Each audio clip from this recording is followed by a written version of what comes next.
With so many complex and important scientific issues facing our society, there has never been a more critical time to communicate effectively.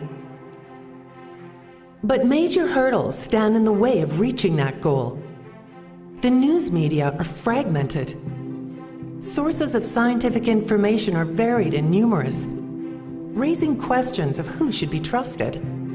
Powerful interests selectively accept or reject the facts of science. Even the idea of expertise itself is under attack. The Sackler Colloquium on the Science of Science Communication are dedicated to putting science communication on a strong, evidence-based footing by bringing together communication scientists, content experts, and professional communicators. But there are still many questions to answer. What's the best way to engage the public on contentious issues? How do we apply lessons from organizational behavior to create the collaborative teams needed for effective science communication? Which approaches work best to communicate uncertainty in science? How do we build capacity for applied research in this growing field? How can we foster an environment that supports and encourages scientists to leave their labs and discuss their work in public settings? Together, we can tackle these questions because the stakes are too high to leave barriers in our way. The Sackler Colloquium on the Science of Science Communication, where scholars, communicators, and funders come together to ensure that evidence-based approaches to science communication thrive.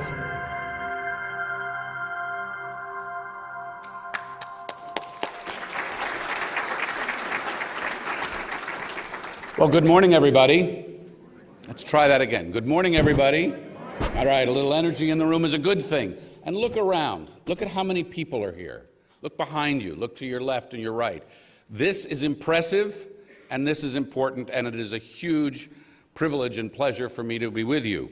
I worked many years at CNN and tried to tell some of these stories. I now watch CNN and other places, and I look for these stories. I work with young people at the George Washington School of Media and Public Affairs, and we try to teach them how to tell these stories. And indeed, it is more challenging than it has ever been, and that is why you and we are here today.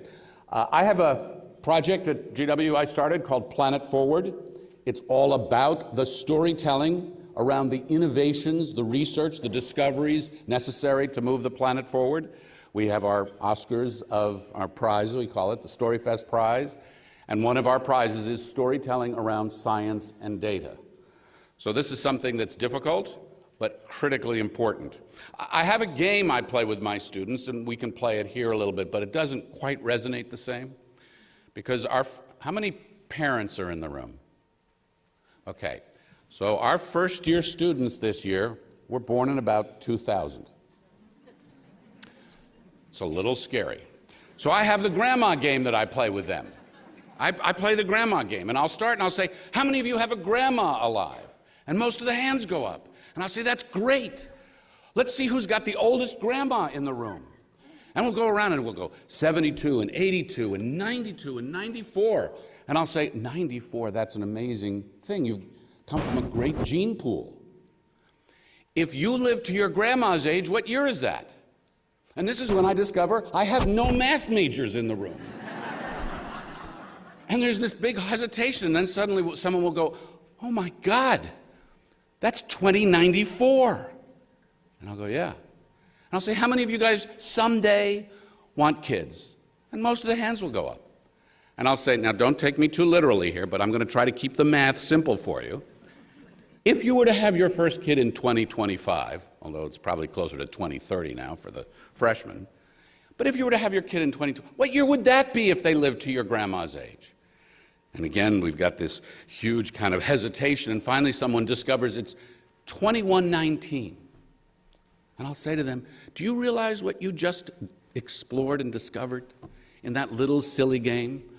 The 21st century is all yours, and when you come back here for your 25th or 30th reunion, and believe me, it'll happen sooner than you think, it's 2050. And we got 10 billion, nearly 10 billion people on this planet. And we need 60% more food and twice as much energy and 40% more water with climate change and everything else. Who here will discover how to do that and help humanity? Who here may even get rich, God forbid, doing that? To try to get them to think that this is real. And that's what this is, and that's why we're here. Because this is real, this is happening. We need to connect what you do, what is discovered and explored with the larger public to help people realize that this is what is at stake. And I hope that that is what we will be able to do here today, to discover and to discuss better ways to communicate science, which is too often muddied, muddled, caught up in this controversy, or somehow dismissed because the word science or something around it is off-putting. Let me bring the discussion and the conversation to what we're going to be doing here today then and some specifics about what we're going to cover in the next couple of days. I'll be your tour guide today, and I'm really looking forward to that. Everything today will map into the larger goal, as I mentioned, of communicating science, improving science communication. So together then, what we're going to do in the next bit is first examine the scientific basis for effective science communication. 2, aim to attract new researchers from neighboring disciplines into the study of science communication, something that I'm trying to do at the School of Media and Public Affairs, right? Get communicators who aren't scientists to be better science communicators. Number 3, foster an institutional commitment to evidence-based communication science. Evidence-based. We should be able to take that for granted, but we cannot. To facilitate the uptake of the research agenda featured in the Academy's consensus study report, which you should have all seen, and if you haven't, it's very accessible and available, Communicating Science Effectively.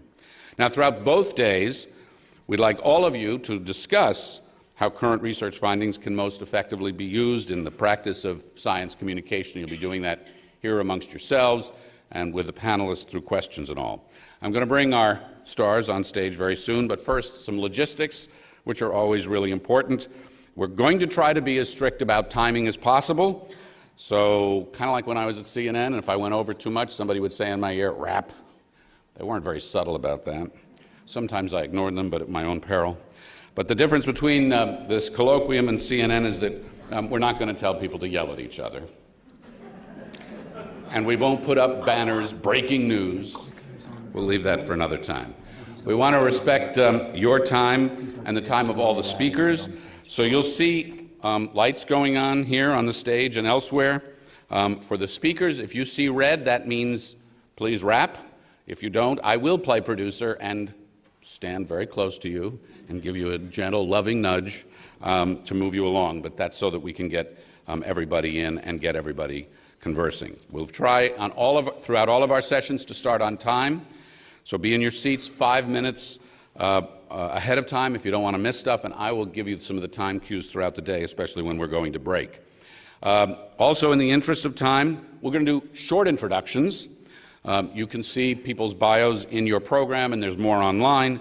Occasionally, we'll drop in a little fun fact about somebody. Nothing embarrassing, I promise. And once we get to the Q&A portion of the sessions, you can send your questions via email to the address in your program. You can ask a question in person. We'll have mics that will move around, and I'll recognize those. I will ask you now and later. Don't give a speech. Ask a question. Make it short so that we can get as much in as possible. You'll also see, if you're sending a question in, and if you're watching via webcast, and again, welcome to you, that you can send a question via the chat box on your webcast page. You can also, anybody can tweet us a question using the Twitter handle, which is SacklerSciComm.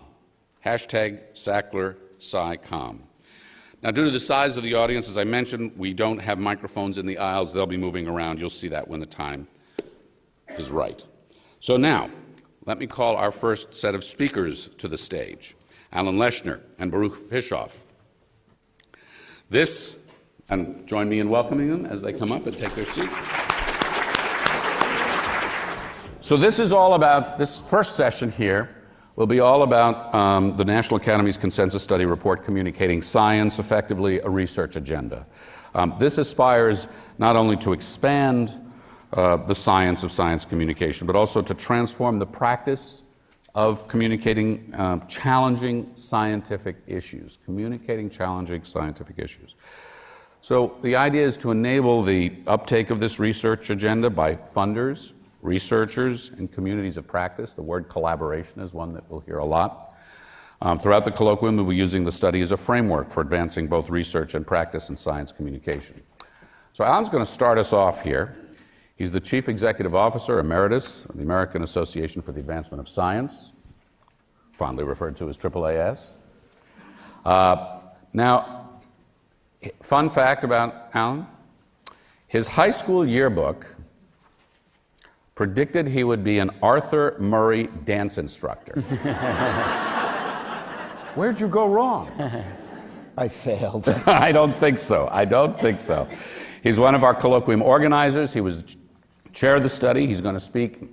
What I love about science is the precision. So he's going to speak for exactly 12 minutes. And then our respondent, Baruch Fischoff, will have 10 minutes. Baruch is the professor of decision science at Carnegie Mellon University, the great city of Pittsburgh, another of the 4 organizers of this event. Something you may not know about him is he attended Detroit public schools and recently realized a childhood dream of being featured in Car and Driver magazine.